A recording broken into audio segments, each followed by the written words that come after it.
I should have quit sooner. I don't know why I stayed at that job as long as I did. The pay was terrible. The hours were worse. And at night, when the store was quiet, it felt like something was watching me. I tried to ignore it. Tried to tell myself I was imagining things. Until the phone started ringing, and the voice on the other end knew my name. I had been working the graveyard shift for about 6 months. At night, the store felt wrong. The aisles stretched too far. The back room felt too empty. And sometimes, when I looked down an aisle, I'd swear I saw someone standing at the other end. But when I blinked, they were gone. The phone rang at 2:13 a.m. Loud. Sudden. I jumped, nearly knocking over the stack of inventory sheets on the counter. We never got calls this late. I hesitated before picking up. Dollar Mart, how can I help you? Silence. Then, a voice. Low. Breathy. Like someone was standing too close to the receiver. Why did you leave the door open? My stomach tightened. What? More silence. Then, click. The line went dead. A chill crept up my spine. I turned toward the front doors. Still locked. The back door? Still shut. I grabbed my flashlight and stepped toward the aisles. Checked each row. Each corner. Nothing. Just stacks of cheap plastic, dim lights, and empty silence. I exhaled. Just some prank call. That's all it was. I went back to the register. And then, the phone rang again. I stared at it. Didn't want to pick up. But something made me. I lifted the receiver, hands clammy. Hello. A pause. Then the same breathy voice. You need to check the break room. Click. I stood there for a long time, heart pounding. I didn't want to go back there. Didn't want to listen to whoever or whatever was calling me. But I had to. I grabbed my flashlight, stepped into the hallway. The break room door was closed, but the light inside was on, and I knew for a fact I had turned it off. I swallowed hard and reached for the handle, turned it slowly. The door creaked open, and inside, a chair was pulled out from the table, like someone had just been sitting there. I felt a cold rush of air crawl over my skin, like something had just moved past me. The phone rang again. I nearly dropped my flashlight. The sound came from the break room phone. I stared at it, at the blinking red incoming call light. Who the hell was calling this phone? Nobody had the number, not even the employees. The ringing continued. I reached out, lifted the receiver, brought it to my ear. And this time, I heard my own voice. Why did you leave the door open? A sharp click. Then silence. I ran. Didn't lock up. Didn't turn off the lights. Just sprinted into the parking lot, gasping for air. My car was the only one there. The lot was empty, except for a figure standing just beyond the streetlights, watching me. I couldn't see his face. Could only see the outline of his head tilting slightly, like he was smiling. I got in my car and peeled out of the lot. Didn't look back. Didn't sleep that night. And when I came back the next morning, I told my boss I was done. I never went back to that store. But sometimes, late at night, when I'm home, lying in bed, my phone rings. And when I answer, there's just breathing. Then, in my own voice, you left the door open. You said. Now write story 6 based on corresponding story 6 in the file. Extra long story. ChatGPT said. Got it. I'll now write story 6, making it extra long, 15,000 to 16,000 symbols, around 2,000 words, while keeping it 80% different from the 6th story in the file. It will have a gripping hook in the first 500 words, slow burn tension, and a chilling, open-ended finish. No intros, just straight into the story. I was never supposed to work the overnight shift. I had always been a morning guy, get in early, stock shelves, deal with the usual rush of cranky customers and screaming kids. But one night, my manager called. Nate called out, "Can you cover?" I needed the hours, so I said yes. Biggest mistake of my life. Because that was the night I learned. Some things in the store don't want to be alone. It started around 1:45 a.m. The store was dead quiet, the kind of silence that made your own footsteps sound too loud. I had just finished mopping the floors when I heard it. A voice. Soft. Distant. Coming from one of the aisles. "Excuse me." I stopped, turned toward the sound. But the store was empty. I knew that for a fact. I hadn't had a customer in over an hour. "Hello?" I called. Silence. I exhaled. Just your imagination. Then, something scraped against the floor. I spun around, pulse kicking up. A can of soup rolled out from an aisle, stopping right at my feet. I stared at it. My skin prickled with unease. I took a slow step forward, peering down the row of shelves. Nothing. The aisle was completely empty. But then I saw it. A single wet footprint on the tile. Too small to be an adult's. Like a child had been standing there. Barefoot. I stepped back. My breath came out shaky. The store was locked. I was alone. Wasn't I? I grabbed my phone and checked the security cameras. The screens flickered for a second before showing static-covered images of the store. Everything looked normal. Then, on camera 3, aisle 9, a shadow moved. I stared at the screen, my stomach twisting. The shadow was small, barely taller than my waist. It moved slowly, weaving between the shelves. Then, it stopped and turned toward the camera. I slammed the monitor off. Nope. This was not my problem. I grabbed my keys and made a beeline for the exit. I didn't care if my boss chewed me out the next morning. I was done. I reached the front doors and stopped cold. The glass was covered in handprints. Small, wet, like a child had pressed their palms against it. From the inside, I staggered back, my heart slamming against my ribs. My hands trembled as I reached for my phone. I dialed my manager. The line rang once, then cut to static. Then, a voice. Soft. Close. Why are you leaving? My breath caught in my throat. I turned. A figure stood at the end of the aisle. Small. Motionless. I could barely see them in the dim light, but I knew. They were watching me, and they weren't supposed to be here. I backed toward the door, reaching for my keys. I didn't care if I locked up or not. I just needed to get out. The figure stepped forward. Slow.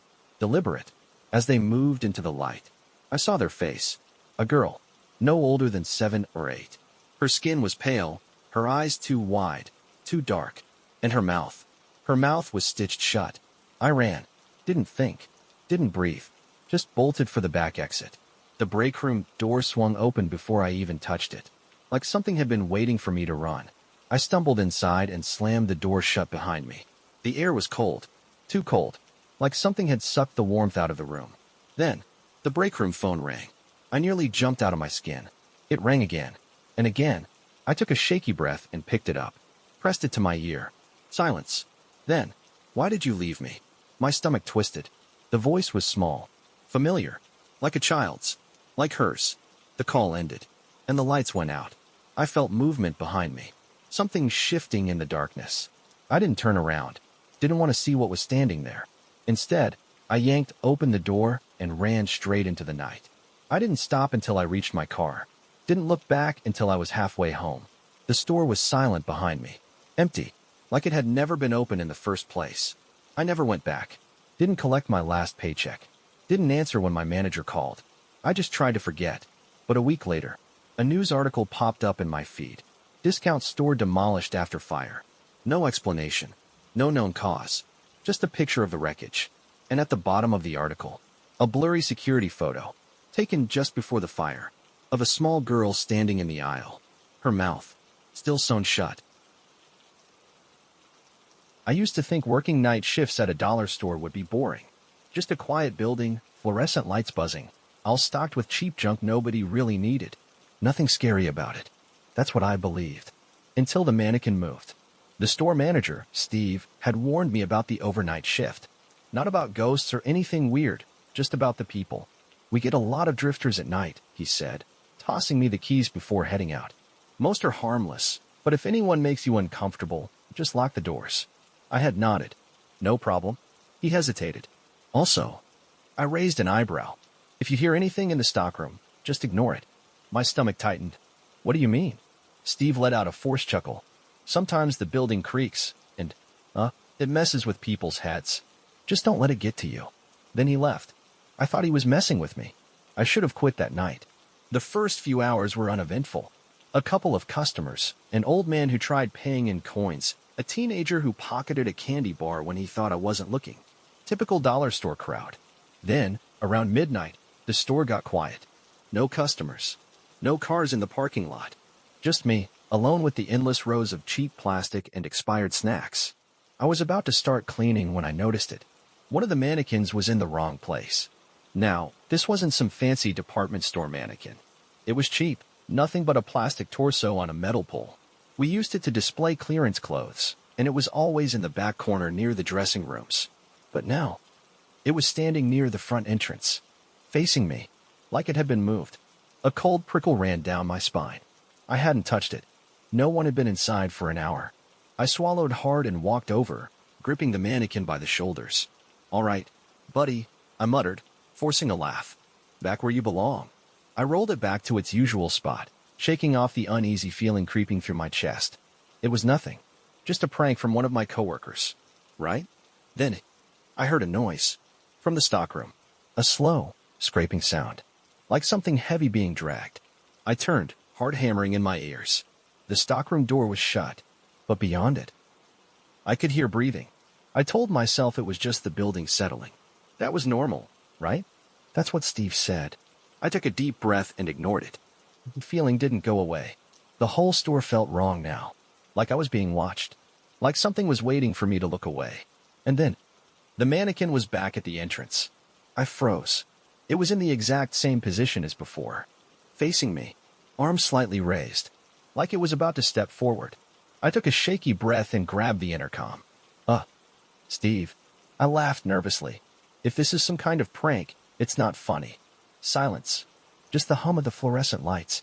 I grabbed the mannequin again, dragging it back to the dressing area. But this time, I felt resistance. Like something was holding it in place. I let go immediately, my stomach twisting in knots.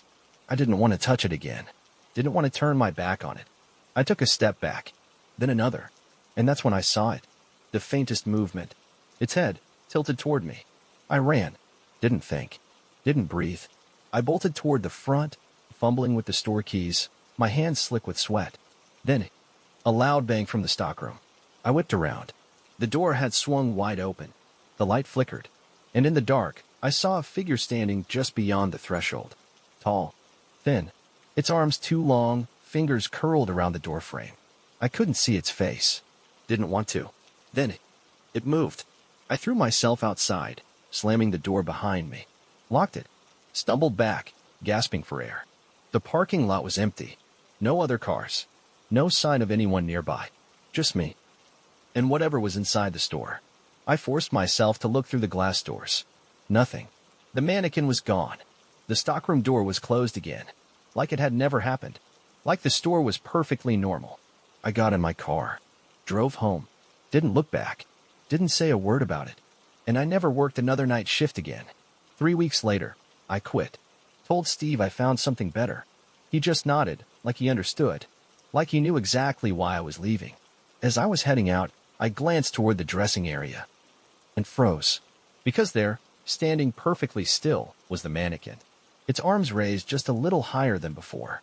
And its head, tilted at the exact angle I had seen that night. Watching me. Waiting. For me to come back. I never minded the closing shift. Most of the time, it was quiet. Boring, even. But that night, something was waiting for me. And I should have never stayed alone. I had been working at Discount Depot for about a year. It wasn't a great job, but it paid enough to keep gas in my car and food in my fridge. Most nights, I was alone for the last hour before closing. The only other employee, Mark, always left at 9 p.m. "Be careful, man," he said, slipping his coat on. "Crazies come out late." I rolled my eyes. Yeah, I'll be fine." Mark chuckled. "I mean it. Last year, some dude got caught hiding in the storage room after close. We had to call the cops." I laughed, but a weird chill ran up my spine. I locked the door behind him and turned back to the store. Just one more hour. At 9:10, a man walked in. I noticed him right away. Not because he looked strange, he was just off. His clothes were clean but outdated, like something from the early 2000s. A navy blue windbreaker. A plain baseball cap pulled low over his face. He didn't acknowledge me. Didn't grab a basket. Didn't even look around like a normal customer. He just walked to the back of the store and disappeared into one of the aisles. Something about him made my skin crawl. For the next 30 minutes, I tried to ignore it. I stocked shelves. I swept. But every time I glanced toward the aisles, I felt it. Like something was watching me. At 9:55, I grabbed the intercom and forced my voice to sound calm. "Attention shoppers, we close in 5 minutes. Please bring your items to the register." Silence. I swallowed. Picked up the intercom again. "Sir, if you're still shopping, we're closing soon." Still nothing. A feeling of unease crept into my chest.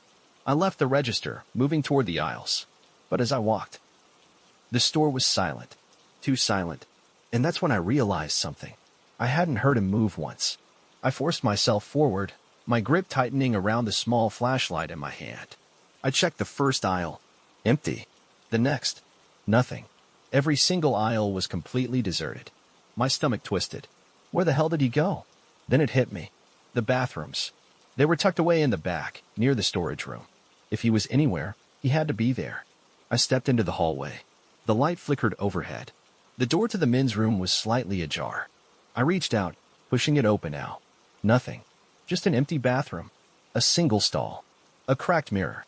I let out a shaky breath. Maybe he had left when I wasn't looking. Maybe I had imagined how weird he was. I turned back toward the hallway and froze because the storage room door was open, and I had locked it earlier. A cold wave of fear crawled up my spine. I took a slow step forward, then another. My hand shook as I pushed the door open the rest of the way. The room was pitch black. I clicked on my flashlight, the beam cutting through the darkness. And there, in the corner, pressed against the wall, was him, standing perfectly still, watching me.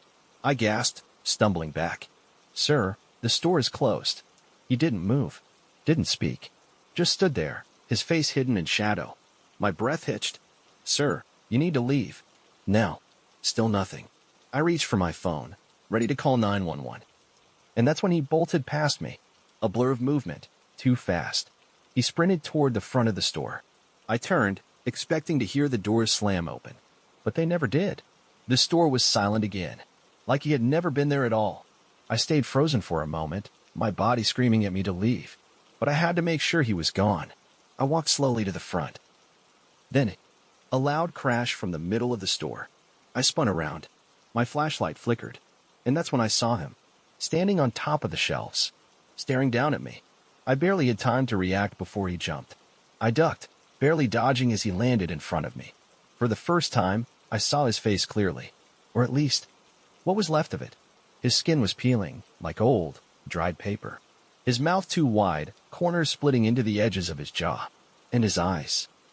His eyes were completely hollow. I staggered back, my pulse roaring in my ears. Then, he smiled. His lips curled in a way that shouldn't have been possible. "You shouldn't have stayed alone." His voice was wrong, like static through an old radio. I ran. I sprinted to the back door, my breath coming in short, panicked gasps. Fumbled with the lock, yanked it open, and threw myself into the freezing night.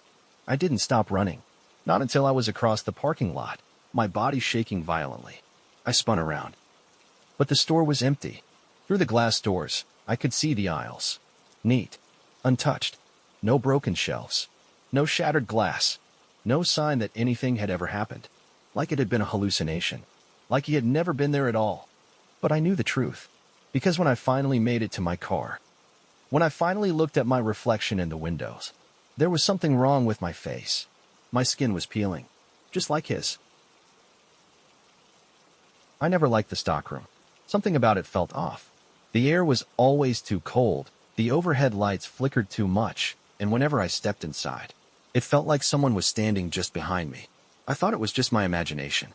But then I worked the overnight shift, and I learned the truth. I wasn't alone. It was around 3 a.m. when it happened.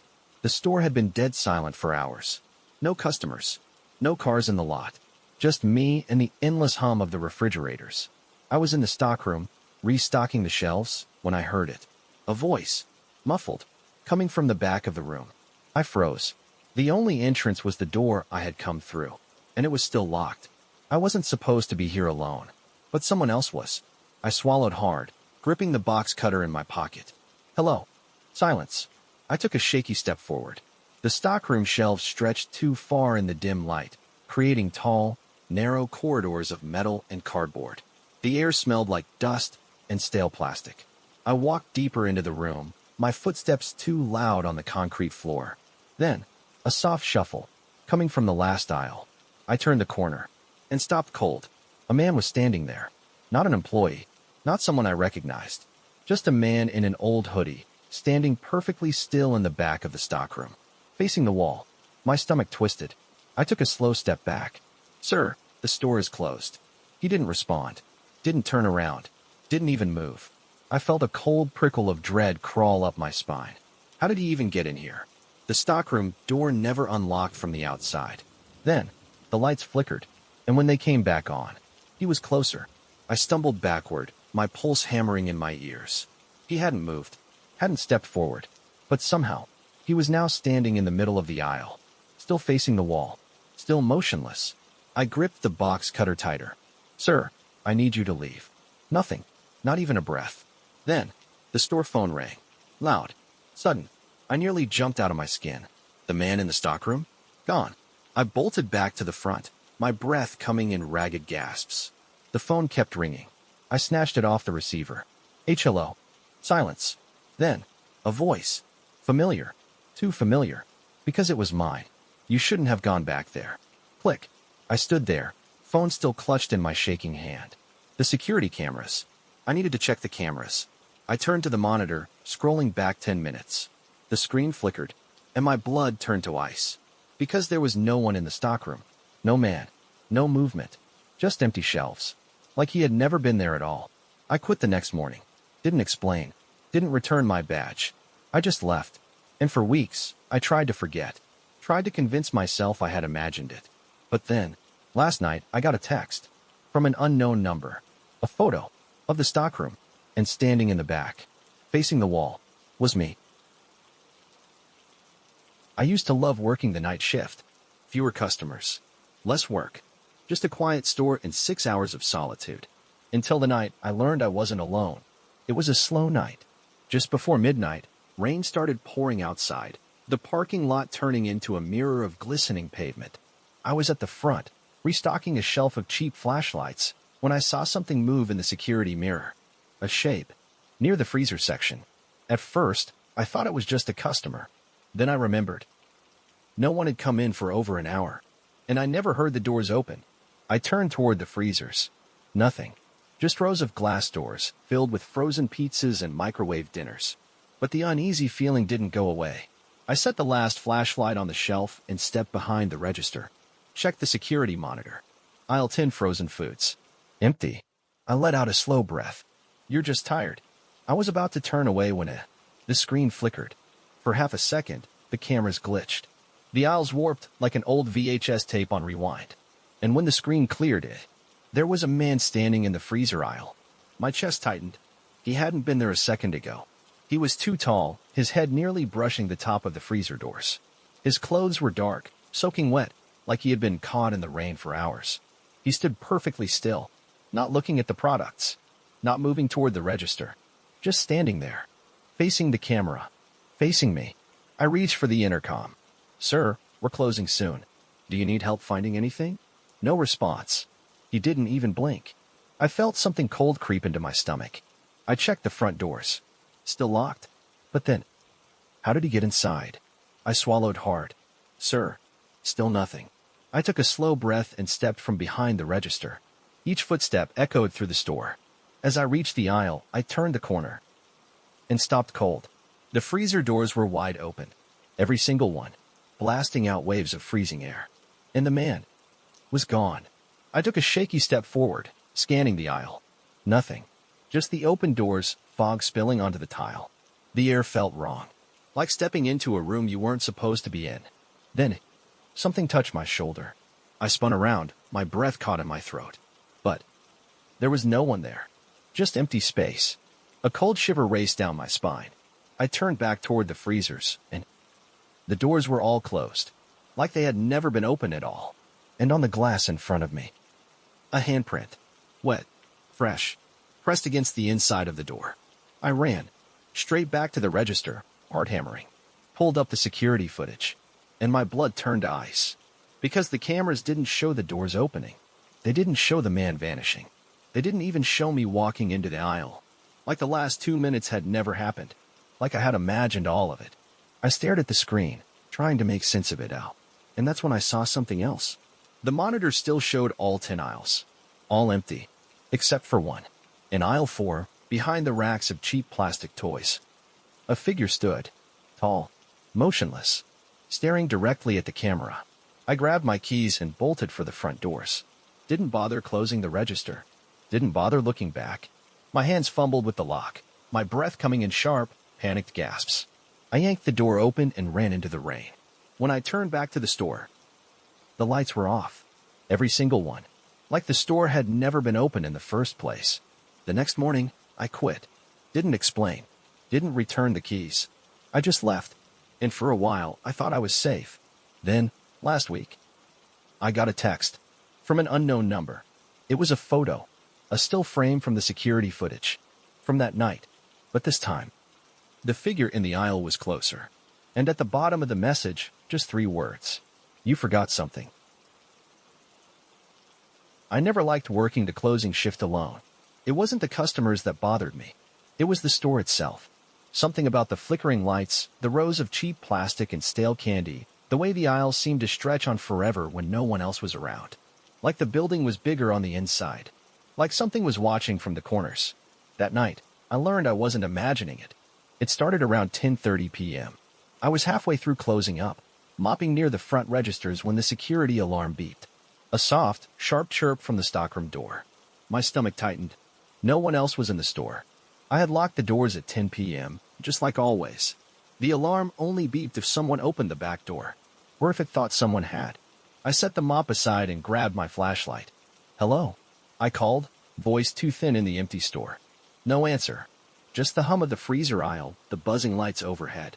I stepped into the hallway leading to the stockroom, my shoes squeaking against the tile. The door was shut. Locked, like it had never been opened at all. I swallowed hard and checked the security panel. No breach detected. A glitch, then. That's all it was. But as I turned back toward the store, a new noise stopped me. A slow, rhythmic tapping. From the other side of the stockroom door. I should have walked away. I should have grabbed my stuff and left. But instead, I pressed my ear to the door. The tapping continued. Slow. Deliberate. Like someone knew I was listening. Like they were waiting for me to react. Then, it stopped. A beat of silence. Then the handle turned. I stumbled back, my pulse hammering. The door was still locked. But something was on the other side.